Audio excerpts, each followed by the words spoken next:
Fiscal System and Policy. Introduction. Fiscal policy is concerned with the decisions of government to vary certain economic aggregates such as government spending and total tax revenue. In this study section, we will focus on the tools of fiscal policy and the rationale behind the use of fiscal policy in any economy, including Nigeria. Learning outcomes.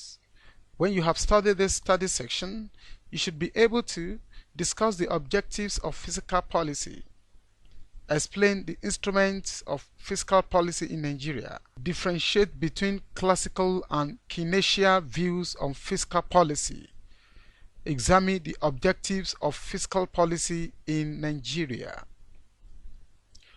Objectives of fiscal policy. Fiscal policy can be employed to achieve a variety of macroeconomic policy such as full employment, price stabilization, and external equilibrium, equitable distribution of income, efficient allocation of resources, economic growth and development. Its use, with emphasis varied from time to time, recognized as important until the birth of Keynesian economy in the mid-30s, enhanced its significance as a policy tool to overcome the economic depression in the advanced economies of Western Europe and North America.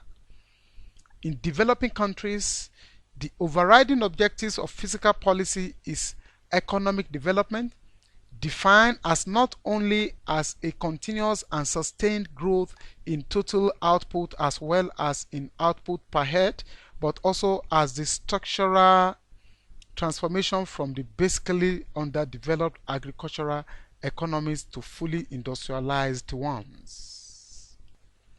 There is a greater reliance on fiscal policy in underdeveloped countries than monetary policy for the achievement of economic development objectives as a result of the underdeveloped nature of the latter in these economies. For example, most developing countries lack the basic and necessary facilities of the operation of a fully effective monetary policy. Essentially, fiscal policy exerts its impact on the economy through its influence on aggregate demand. This happens when government changes aggregate expenditure in the economy either directly by changing the level of its own spending or indirectly by changing tax rates. Such deliberate expenditure and tax rate changes by the government constitute what is known as discretionary fiscal policy. Unusually, the direction of change in these fiscal variables is dictated by the state of the economy. For example, the period of economic depression with rising unemployment would call for an increase in government spending and or a reduction in tax rates to boost aggregate demand, while a period of economic boom would call for an opposite action.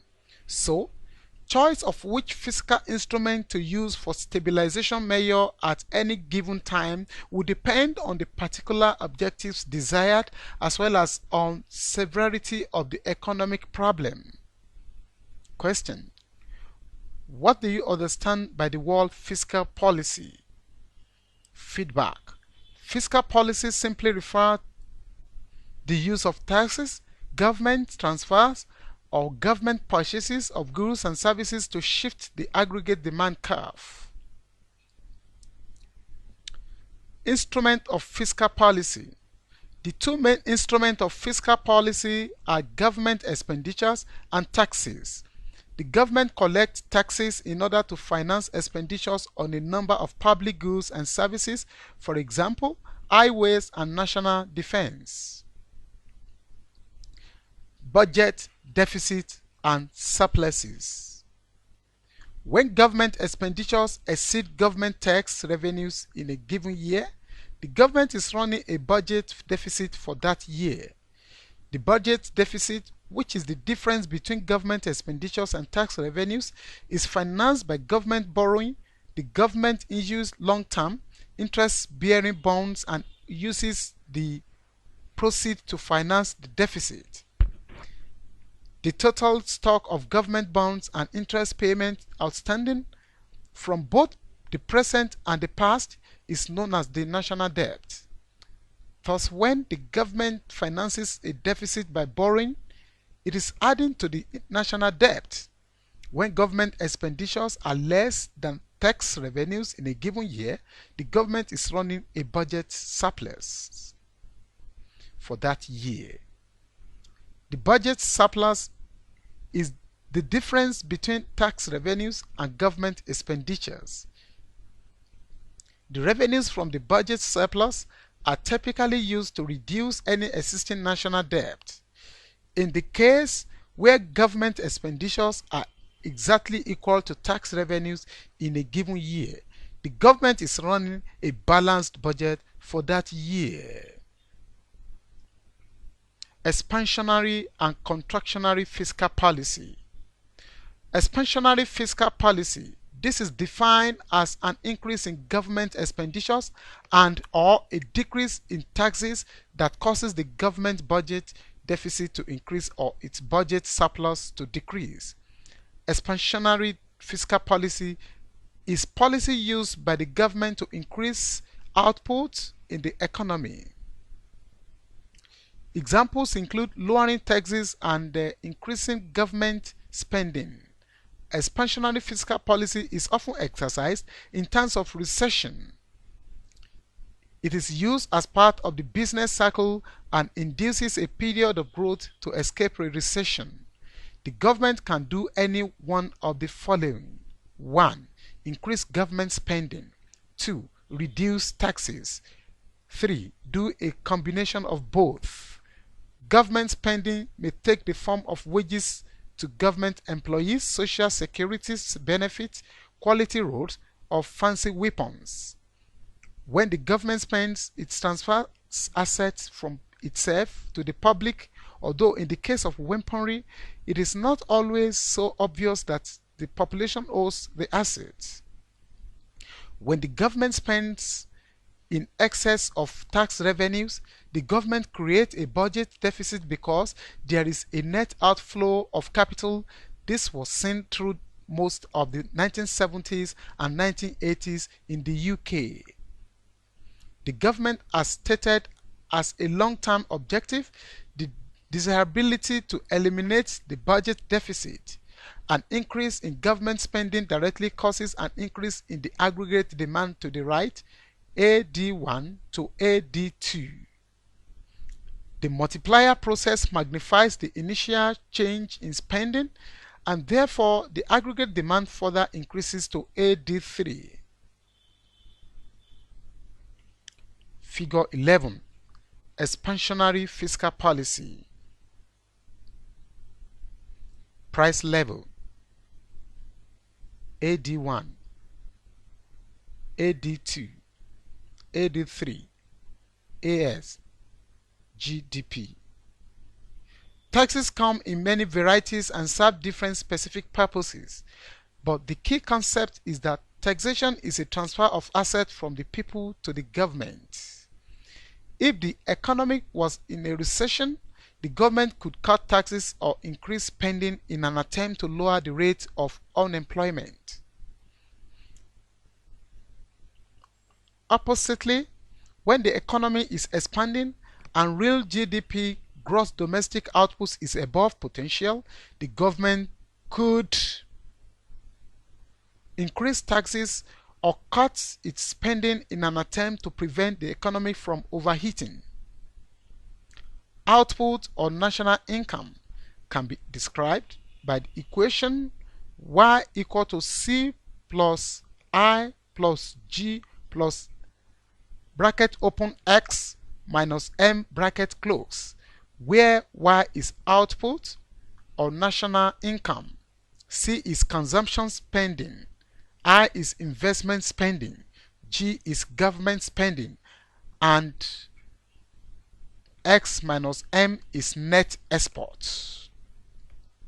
This equation can be expanded to represent taxes by the equation y equal to c bracket open y minus t bracket closed plus I plus G plus bracket open X minus M bracket closed. In this case, C bracket open Y minus T bracket close captures the idea that consumption spending is based on both income and taxes. Disposable income is the amount of money that can be spent on consumption after taxes are removed from total income.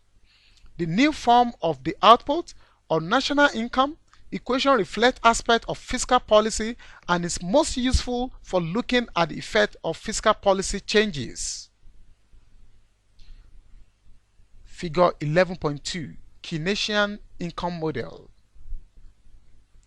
Expenditure, price level, real GDP, real GDP.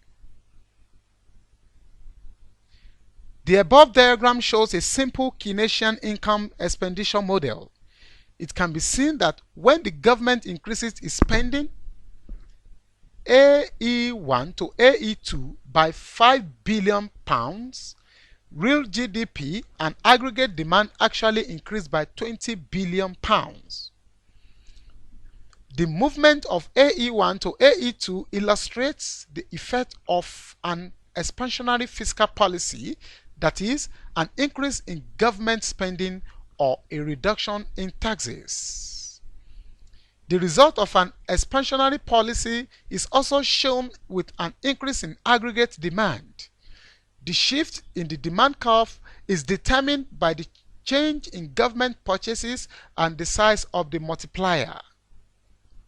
The multiplier is the amount by which a change in autonomous expenditure is magnified to determine the change in equilibrium expenditure and real GDP. Contractionary fiscal policy. This is defined as a decrease in government expenditures and or an increase in taxes that causes the government's budget deficit to decrease or its budget surplus to increase. Question: what are the major tools of fiscal policy in any economy? Feedback: in every economy, the major tools of fiscal policy are government spending and taxes. Classical and Keynesian view of fiscal policy. The Keynesian believes that expansionary fiscal policies can be used to influence macroeconomic performance. The classical view of expansionary or contractionary fiscal policy is that such that policies are unnecessary because there are market mechanisms, for example, the flexible adjustment of prices and wages, which serve to keep the economy at or near the natural level of real GDP at all times. Accordingly, classical economists believe that the government should run a balanced budget each and every year. Combating a recession using expansionary fiscal policy. Keynesian theories of output and employment were developed in the midst of the Great Depression of the 1930s, when unemployment rate in the US and Europe exceeded 25% and the growth rate of real GDP declined steadily for most of the decade. The Keynes and his followers believed that the way to combat the prevailing recessionary climate was not to wait for prices and wages to adjust, but to engage in expansionary fiscal policy instead. The Keynesians' argument in favor of expansionary fiscal policy is illustrated in Figure 1. Figure 11.3, Combating a recession using expansionary fiscal policy. Price level P2, P1, P3. LAS, SAS1, SAS2, AD1, AD2, Y1, Y2, real GDP, Y, Assume that the economy is initially in a recession. The equilibrium level of real GDP, Y1, lies below the natural level, Y2, implying that there is less than full employment of the economy's resources. Classical economists believe that the presence of unemployed resources causes wages to fall, reducing costs to suppliers and causing the SAS curve to shift from SAS1 to SAS2, thereby restoring the economy to full employment. Keynesians, however, argue that wages are sticky downward and will not adjust quickly enough to reflect the reality of unemployed resources. Consequently, the recessionary climate may persist for a long time. The way out of this difficulty, according to the Keynesians, is to run a budget deficit by increasing government expenditures in excess of current tax receipts. The increase in government expenditures should be sufficient to cause the aggregate demand curve to shift to the right from AD1 to AD2, restoring the economy to the natural level of real GDP. This increase in government expenditures need not, of course, be equal to the difference between Y1 and Y2. Recall that any increase in autonomous aggregate expenditures, including government expenditures, has a multiplier effect on aggregate demand. Consequently, the recessionary climate may persist for a long time. The way out of this difficulty, according to the Keynesians, is to run a budget deficit by increasing government expenditures in excess of current tax receipts. The increase in government expenditures should be sufficient to cause the aggregate demand curve to shift to the right from AD1 to AD2, restoring the economy to the natural level of GDP. This increase in government expenditures need not, of course, be equal to the difference between Y1 and Y2. Recall that any increase in autonomous aggregate expenditures, including government expenditures, has a multiplier effect on aggregate demand. Hence, the government needs only to increase its expenditures by a small amount to cause aggregate demand to increase by the amount necessary to achieve the natural level of real GDP. Keynesians argue that expansionary fiscal policy provides a quick way out of a recession and is to be preferred to waiting for wages and prices to adjust, which can take a long time. As Keynes once said, in the long run, we are all dead. Fiscal policy does have its bad points, notably in the form of time lags. Firstly, it takes time for economists to recognize that a recession is occurring. More time is then taken for the government to act and then for changes to take effect. The crowding out effect occurs under expansionary fiscal policy. If the government enters the money market to finance the deficit, the government will crowd out investors. The increased demand for money will lead to raises in interest rate, and therefore, because investment is inversely related to interest rate, investment will decrease. This will offset the effect of an expansionary fiscal policy, and the aggregate demand curve above will move slightly to the left. There is also a net export effect under an expansionary fiscal policy. If the government enters the money market to finance the deficit, interest rates will rise. The higher interest rate may cause the dollar to appreciate. Therefore, net export decline and aggregate demand decreases, which offset the effect of expansionary fiscal policy. Combating inflation using contractionary fiscal policy. Keynesians also argue that fiscal policy can be used to combat expected increases in the rate of inflation. Suppose that the economy is already at the natural level of real GDP and that aggregate demand is projected to increase further, which will cause the AD curve in figure 2 to shift from AD1 to AD2. Figure 11.4, combating inflation using contractionary fiscal policy. Price level against real GDP, Y. P3, P2, P1. Natural level of real GDP, Y. LAS, SAS2, SAS1, AD1, AD2. As real GDP rises above its natural level, prices also rise, prompting an increase in wages and other resource prices and causing the SAS curve to shift from SAS1 to SAS2. The end result is inflation of the price level from P1 to P3 with no change in real GDP. The government can head off this inflation by engaging in a contractionary fiscal policy designed to reduce aggregate demand by enough to prevent the AD curve from shifting out to AD2. Again, the government needs only to decrease expenditures or increase taxes by a small amount because of the multiplier effect that such actions will have. Question: what do you understand by economic recession?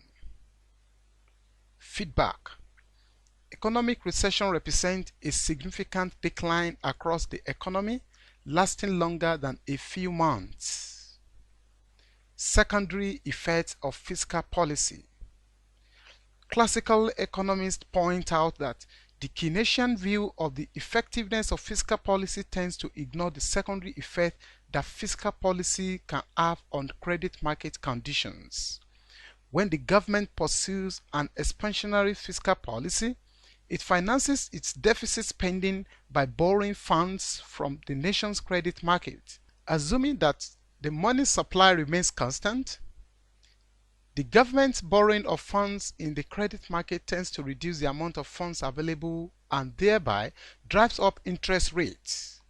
Higher interest rates, in turn, tend to reduce or crowd out aggregate investment expenditures and consumer expenditures that are sensitive to interest rates. Hence, the effectiveness of expansionary fiscal policy in stimulating aggregate demand will be mitigated to some degree by these crowding out effects. The same holds true for contractionary fiscal policies designed to combat expected inflation. If the government reduces its expenditures and thereby reduces its borrowing, the supply of available funds in the credit market increases, causing the interest rate to fall aggregate demand.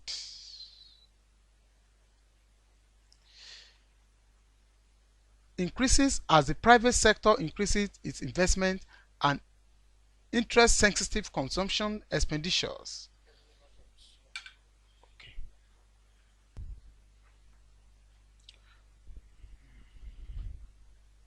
The same holds true for contractionary fiscal policies designed to combat expected inflation. If the government reduces its expenditures and thereby reduces its borrowing, the supply of available funds in the credit market increases, causing the interest rate to fall. Aggregate demand increases as the private sector increases its investment and interest-sensitive consumption expenditures. Hence, contractionary fiscal policy leads to a crowding in effect on the part of the private sector. This crowding effect mitigates the effectiveness of the contractionary fiscal policy in counteracting rising aggregate demand and inflationary pressures. Question: what effect does an expansionary fiscal policy have on the economy? Feedback: expansionary fiscal policy brings about the problem of crowding out effect on the economy. fiscal policy in Nigeria. Objectives of fiscal policy in Nigeria. Nigeria's fiscal policy objectives during the period 1970 to 1993 can be distilled from the second 1970 to 1974, third 1975 to 1980, fourth 1981 to 1985 national plans, first 1990 to 1992, and second 1991 to 1993 rolling plans, and from the various annual federal budgets. From these sources, one can summarize Nigeria's fiscal policy objectives for the period 1970 to 1997 as follows.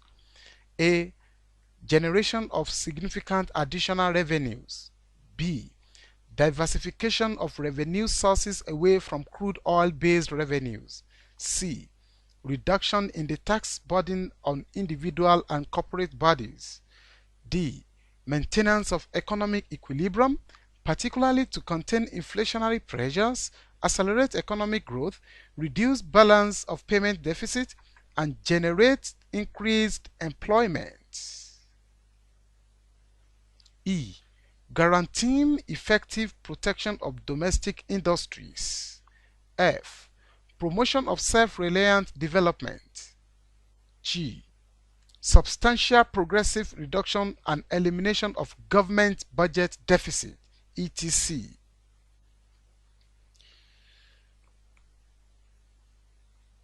Organizational and institutional background to fiscal policy in the Nigerian federal setting. In Nigeria, with federal system of government, there exists quite a wide and often bewildering variety of jurisdictions exercising different fiscal powers. For examples, in addition to federal government and the 37 including FCT state of the Federation, there exist numerous local authorities which level and collect taxes. Constitutionally, the federal government and the state government have extensive spending and taxing feed to which each of these jurisdictions is specifically confined. For example, confinement to the use of a particular tax to a certain level of government may be as a result of A. Historical or constitutional development. B. Revenue generation and enforcement, that is, efficiency in tax administration. C. Political power domain, and D. Stabilization purpose. Having defined fiscal policy as decisions to vary the level of government spending and taxes, the existence of a multi-level government in a federation making expenditure and tax decisions seems to suggest the possibility of as many fiscal policies as there are levels of government. Local governments are the creatures of the state, hence their taxing and spending powers are highly circumscribed. The existence of multi-level government in a federation making expenditure and tax decisions seems to suggest the possibility of as many fiscal policies as there are levels of government. But this is not so, since only the federal government has the constitutional right and most appropriately placed to conduct fiscal policy. So there can be only one fiscal policy in an economy, whether operating under a unitary or a federal setup. Reason why a country federal government set up a fiscal policy. 1. Numerous fiscal jurisdictions within the same country cannot conduct fiscal policies because of the confusion which is bound to bring. 2. Fiscal activities in the lower level of government are such that they are not readily amendable to changes when business conditions demand such changes. Examples of such fiscal activities are provisions of services like education, police, fire protection, health and welfare, and other essential public services. The expenditure on such public services cannot be easily cut back when the need arises. 3. Federal government has command over tax revenue sources, which readily lend themselves to use for stabilization purposes.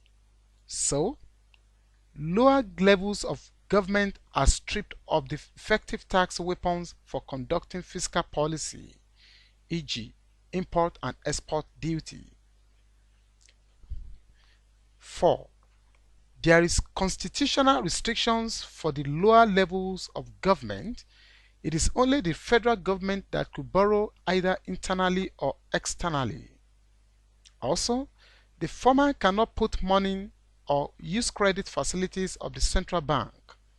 When the need arises whereby they could borrow, they have to obtain clearance from the federal government. And 5. Lower level of government cannot exercise control over foreign trade or similar external transactions.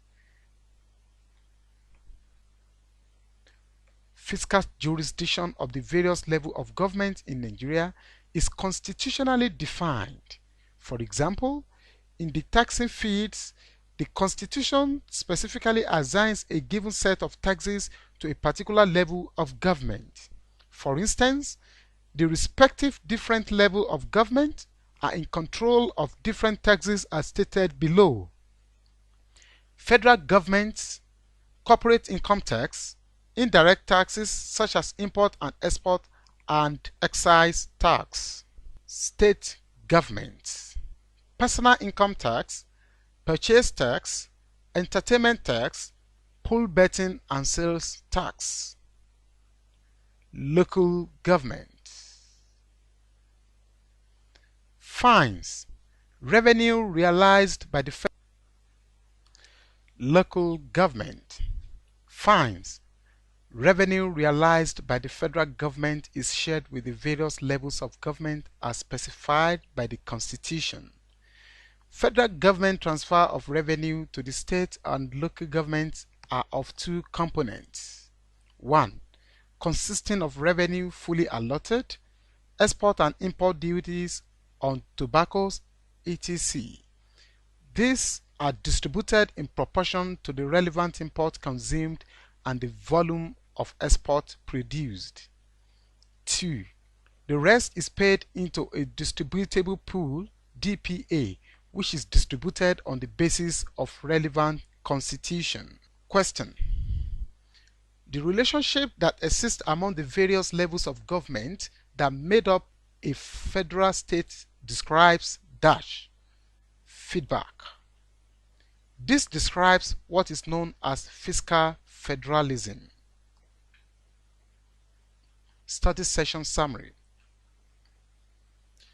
In this study session, you learn that fiscal system and policy helps in sound budgetary decisions making and debt management.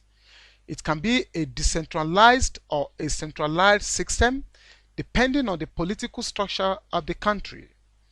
Nigeria practices centralized fiscal system. The objectives of fiscal policy are macro in nature and the Federal Ministry of Finance is saddled with fiscal responsibilities in Nigeria. Keynesian view on fiscal policy and its importance varies from classical view on fiscal policy. The major instruments of fiscal policy are taxes and government expenditures, which could be either surplus, deficit, or balanced budget. This is the end of study section 11. Thanks for listening.